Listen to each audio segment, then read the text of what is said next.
everybody. It is Plant-Based Life and Style. I am so happy to have you here with me because it is a party. 2020 is almost over. Let's kiss that baby goodbye. I am bringing in some of my friends from around the country to dish on 2020 with me, have a great time, and I thought we could do a little eating together today, which is so fun. So welcome to the tasting party, everybody on Facebook, Twitter, and YouTube. And I want to welcome my guests who are going to ring in the new year with me and some great snacks.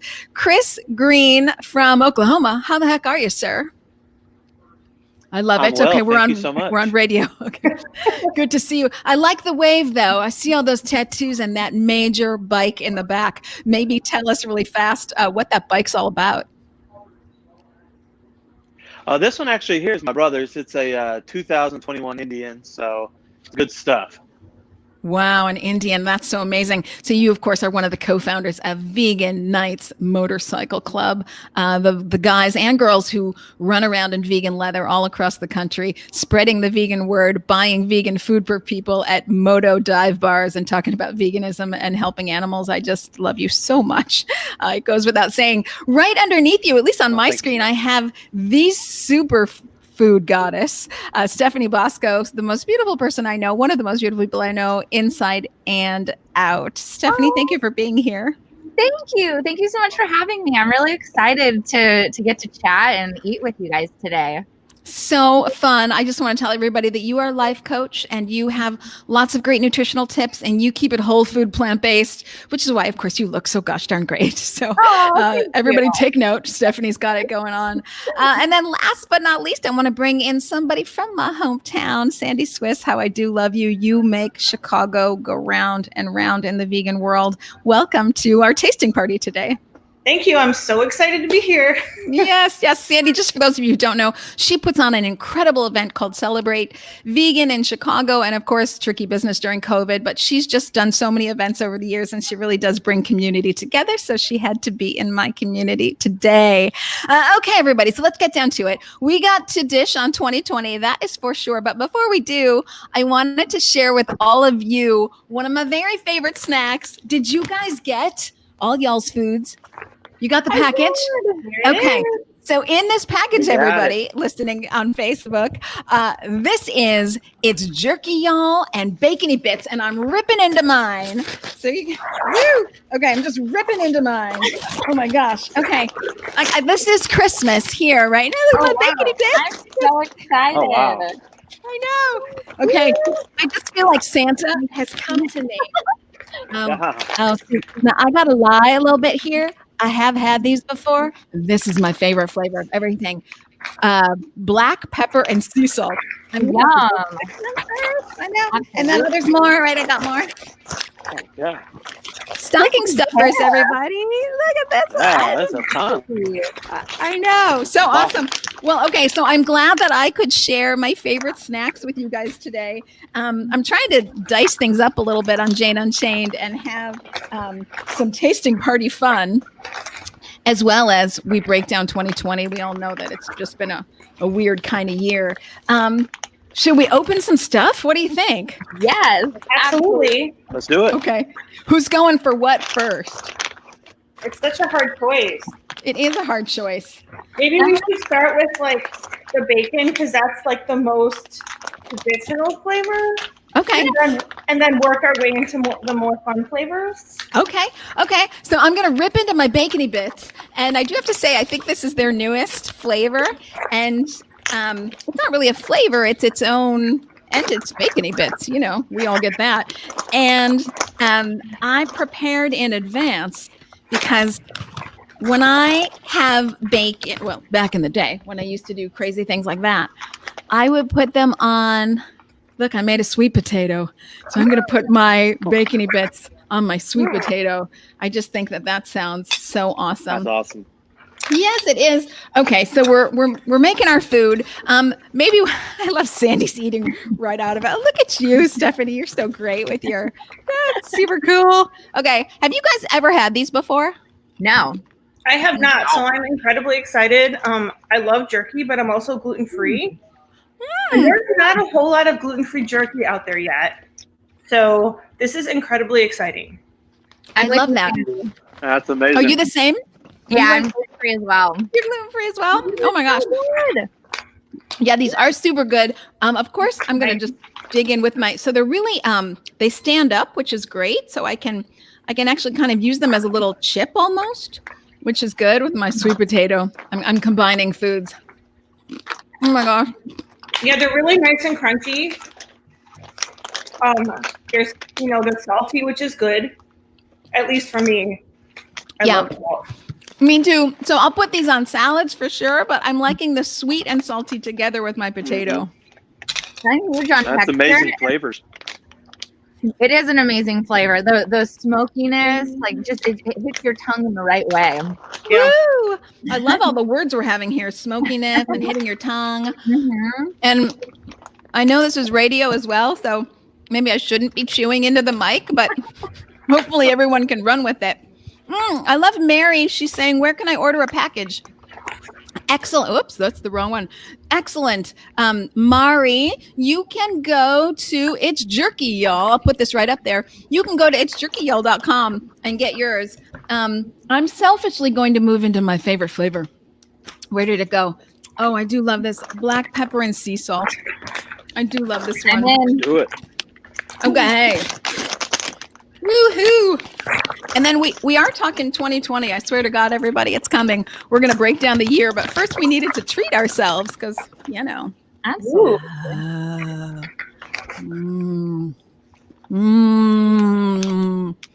Wow. The consistency is nice. Mm-hmm. Wow. I really love the texture on this. Great texture.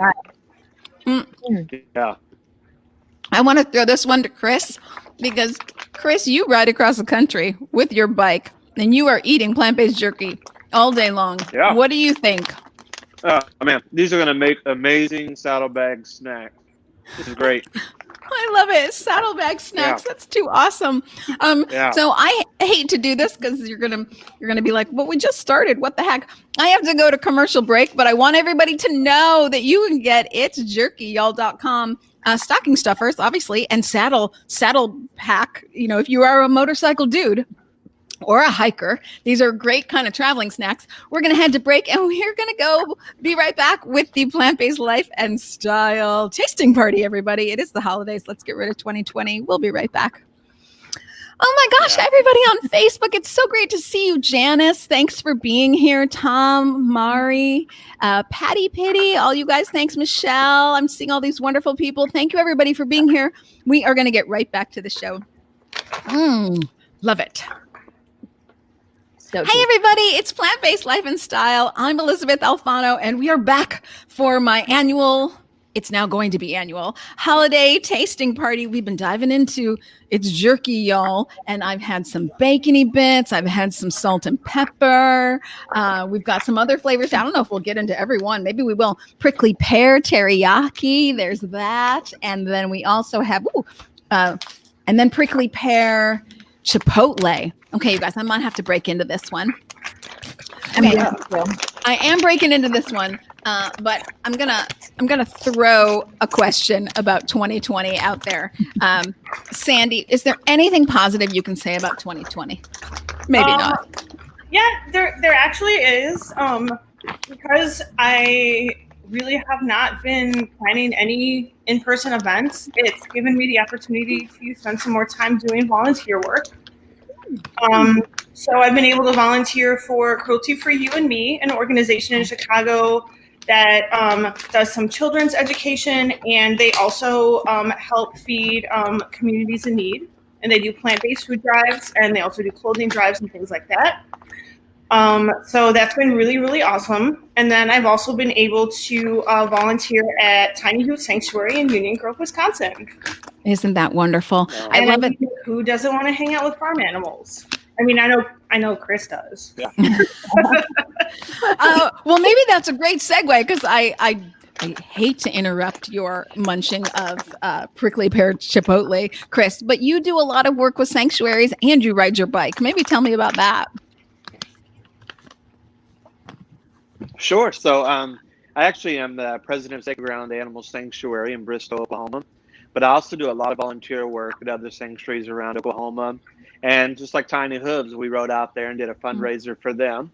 So that was great. Like I said, we just ride our bikes, talk about vegan food, offer vegan food to people who have never had it, and try to raise money for animals. That's what we're all about.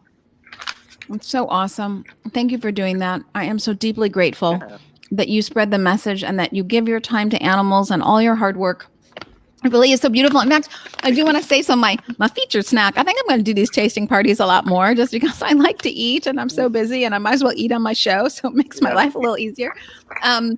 You know, I really am seeing that there are more and more companies like It's All Y'all Foods, and they do it's Jerky Y'all, that are giving back to animals and to sanctuaries. And this is one of the things that they do. Rowdy Girl Sanctuary in Texas. This is a Texas company. They give back to Rowdy Girl Sanctuary. So shout out to Rowdy Girl, and of course all the animal sanctuaries out there. Oh, I see you brought your drink as well. I'm taking a festive holiday sip as well. Cheers, everybody. Stephanie, what have you got there for your drink? It's a green juice. Of course it is. What's in your green juice? There's a wheatgrass, there's kale, there's moringa, celery, and cucumber and ginger and lemon. You make that every day? Pretty much. Yeah. It's either a juice or a smoothie. You are so good. Does that replace a meal or is that accompanying a meal? Usually the juice kind of gets me started for the day. And if it's a smoothie, then it will be a meal. I even like to dress it up and make like a big bowl and to put all the toppings on it and eat it with a spoon. Yeah. So it is. It's kind of like a replacement of cereal maybe, or something that somebody might have in the morning in a bowl. Yeah. Absolutely. Yeah. It's so awesome. Okay. Did you have a favorite flavor of its jerky, y'all? I was going to say the chipotle, the prickly. I've never had a prickly pear, and so seeing that on here, I got really excited about it. And I love spicy. I love chipotle, so I have to say I think this is my favorite. So before today, black pepper and sea salt was my favorite, but I'm kind of leaning towards a chipotle myself. I don't know, Sandy. What do you think? Do you have a favorite yet? I'm still deciding. I'm still deciding. I love Chipotle, but the Chipotle one might be a little too spicy for me to just keep shoving it in my face, which is what I want to do. I love it. Oh my gosh. You're leaning towards the new bacon bits or the black pepper and sea salt. So basically, it's basically all three of the four. How do you choose? How do you choose? Oh my gosh. Janice is giving us so much love here. I love it, Janice. Thank you for just chiming in here on our chat. It's so great. Stephanie, what can you say about 2020? Is there anything that happened that was decent? Yes.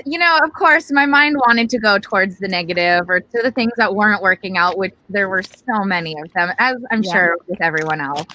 Yeah.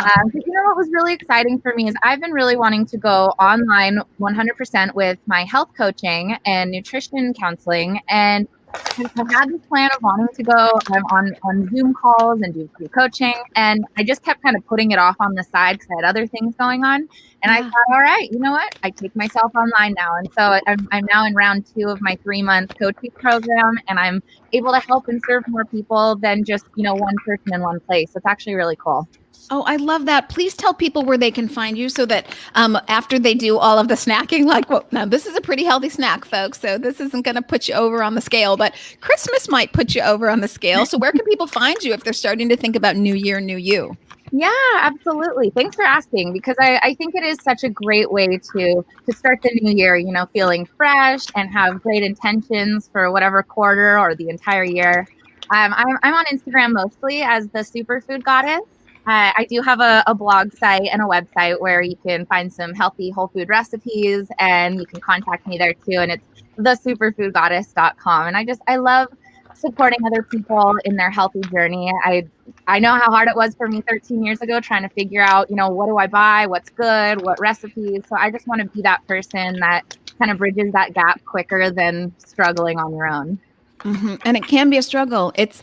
For somebody who's been doing it for a while, you think, well, come on now, I got this. But in the beginning, it really does perplex people and they need someone to help them along. So I'm so glad that you do that. So really, Instagram's the best way to find you. Yeah, that's what I'm on the most. Yeah, that's so awesome. Chris, we have about maybe 30 seconds before we go to break. Is there anything positive you can say about 2020?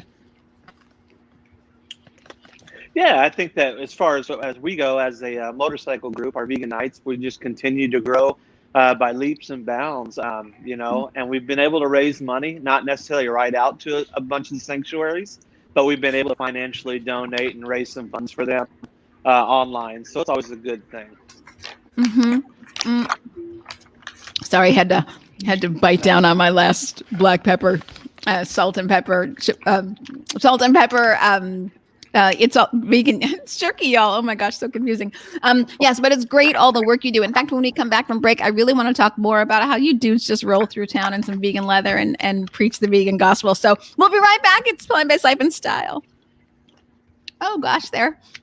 And we're back. It's Plant-Based Life and Style. I'm Elysabeth Alfano. Right before the break, we were talking about the Vegan Nights Motorcycle Club and how they, strap on their vegan leather and roll around town and introduce vegan foods and just the concept of veganism to bikers, which at first glance you say, well, bikers are all tough guys. They're not going to be into veganism. But then the flip side is bikers love nature and they're out alone in nature and they like to see nature thrive. So in many ways, it kind of is a natural. Chris, maybe you can help us with that.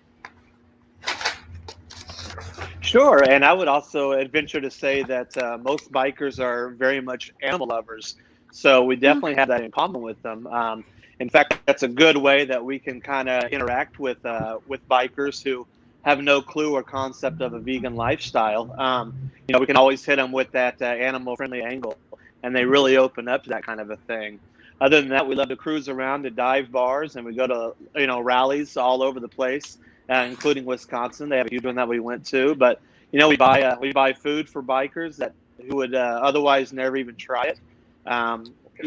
With our Vegan Night patch on, we get a lot of questions, and it's fun talking to those people and really get to interact and let them know that there are compassionate guys out there who ride motorcycles and love animals, and they can too. Yeah, it's once you open the dialogue, the gates really do let the water just flood through, and people really do kind of make that connection in not too short order that they do love animals too, and that maybe this isn't, meat and dairy just isn't the way for them. And then you're showing them a path, very much like what Stephanie does. She guides people to show them, hey, this doesn't have to be such a big deal. You can make that transition. And I love that you're doing it, Chris, for this kind of guy, and that Stephanie, you're doing it for, people who are interested in taking back their health, which is so awesome.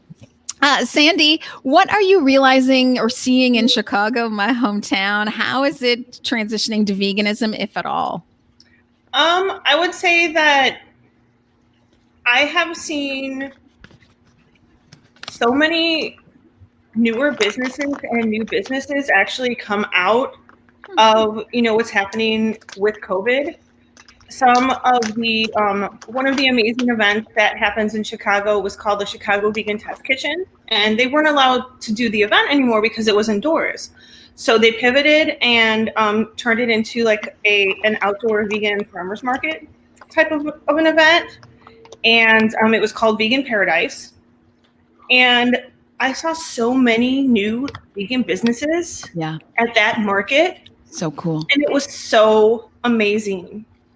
And just new businesses, that have been, working on opening, and, they're thriving now because everyone is doing, pickup and delivery.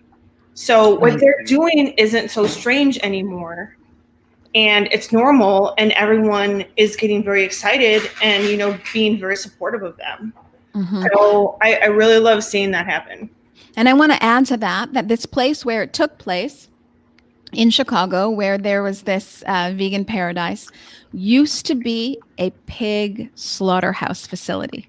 This was actually where they deconstructed the animals live, and they turned it into a bunch of new startup businesses, and then this opportunity for the Vegan Paradise outside farmers market, outside event. So it's just a great come full circle kind of story. And in Chicago, in many ways, it has that history of being slaughterhouse capital of the world. And yet it's, has thanks to Sandi, has one of the largest vegan festivals in the nation, and then has a history of being a vegetarian hub. The vegetarian really took its grassroots hold in Chicago in the 1893 World's Fair. It was Chicago that really started from that fair, spreading the information about vegetarianism at the same time that it was, about to become slaughterhouse capital of the world. So very interesting city from that point. Well, okay, so there are some good things that came out of 2020. So what I see is that people are completely focused on their health. So, here we're having It's Jerky, y'all, and we're talking about gluten-free and low-fat foods and foods that can be shipped right to your door. And people are taking their health back into their own hands. Of course, Stephanie knows this. They don't want to farm it out and disempower themselves anymore and say like, oh, somebody else will tell me what's good for me. Nobody believes that or trusts that anymore. So I feel like people are reading labels. They're really getting into buying their own foods, and they're taking their own health very seriously. Of course, coronavirus, the healthier you are, the better it is for you. So I feel like that's actually a very good thing coming out of 2020, that people are making that connection to their own food. What do you guys think about that? Yes, absolutely. And it's exciting. I guess you could say it's unfortunate that it had to come to that to get people, to realize that. But at any point, however people realize, just like how we're all activists in our own ways. Like I do it through health, and you guys do it through animals, and I mean I do it all full circle too. But I mean that's how I get to people, and so I think it's really important. And yeah, I'm really stoked about that. Yeah, me too. And I think that that's going to be a lasting change. No matter what happens with COVID, if we get a vaccine or if we double down and have two pandemics at the same time, there's nothing saying that we're just going to have coronavirus and that's it. We might have coronavirus tangentially with another pandemic at the same time. I mean, if we don't stop factory farming and all the breeding of disease that happens therein, then you're not going to change the pandemic situation. So who knows if coronavirus is ever going away. But I think this fixation, and rightly so, this focus on everyone's health is here to stay. So that's really interesting. Do you guys think that anything else, any other changes that have come through in 2020 are going to stay? I mean, I'm talking food, like I think no one's going back to work. I think a lot of people are going to stay remote, but like from the food space, is there anything that you guys think is going to stick? Well, I think people, in addition to the fact that they are cooking more for themselves and thinking about what they're putting in their food, it's a combination of that and being really aware of trying to support local businesses. Yes. I've really seen a lot of that, at least in the community that I'm in. Just with the combination of, wow, now that we're cooking so much more, what's everybody making? Sharing recipes, actually seeing how things are made versus, especially I'm in a large city, and it's very common for people to be super busy and get a lot of takeout, meet their friends at a restaurant and things like that. The restaurant stuff isn't happening. You might not be able to get your favorite takeout because you're not going to work anymore and it's right by your job. So, cooking and grocery shopping and, thinking about what you're actually, putting in your body, animal products versus, non-animal products and just, I'm making this thing and look at how much of this is going in and look how much of that's going in, and being really aware of what you're eating. Yeah, people are so much more mindful. It's great to see them really start to the wheels in their head turning. Chris, you wanted to say something? Yeah, I was going to say, for me, I'm seeing a lot of options here in Oklahoma. Lots of restaurants are bringing on lots of options. I'm always on the go. I live in a cabin in the woods, and I don't even have an oven. So I rely on restaurants and to-go food just always being on the go. So I'm seeing just more and more options pop up all the time.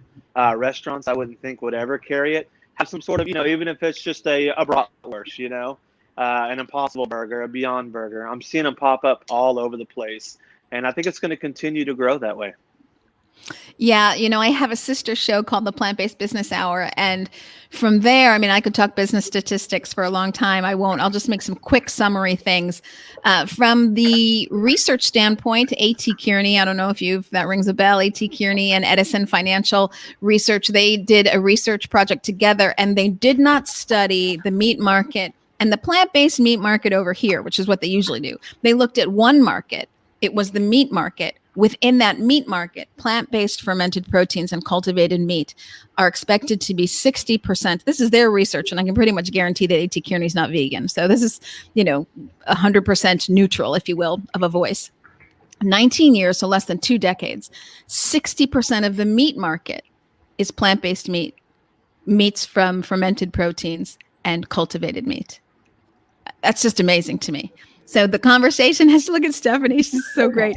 So excited about this, right? It's huge news. This conversation that the plant-based meats are part of the meat market and we're a major player. And in fact, we're going to take it over. 19 years. I just, and 2020, I feel like was that push for that.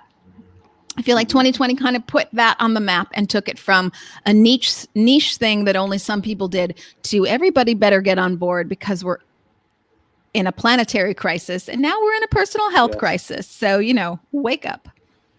I don't know. Stephanie, I see you. What do you think about that?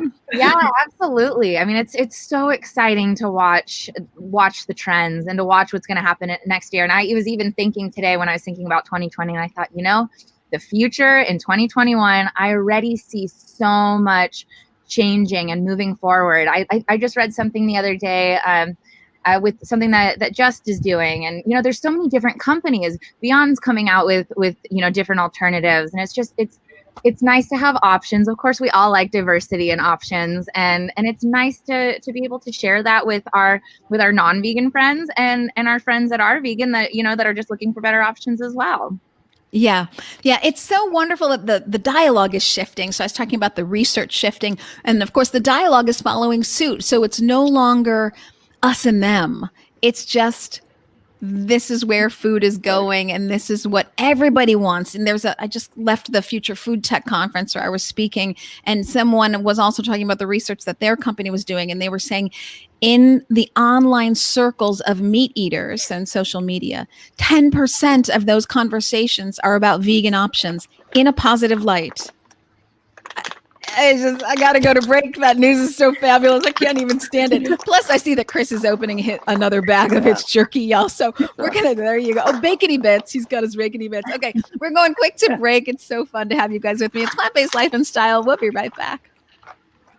I'm sorry I'm not able to read everybody's comments online. Janice, you are a machine. Thank you for all of your comments. It's great to see that Brett is here too, giving us some Clint Eastwood any which way but loose references there. So we're going to be right back. Hey everybody, Plant-Based Life and Style. I'm Elysabeth Alfano, and it is a holiday tasting party today. My featured snack it's jerky, y'all, and Bacony Bits from all y'all's food. We've been eating up a storm here. We've got our drinks. We're celebrating because 2020 is almost over.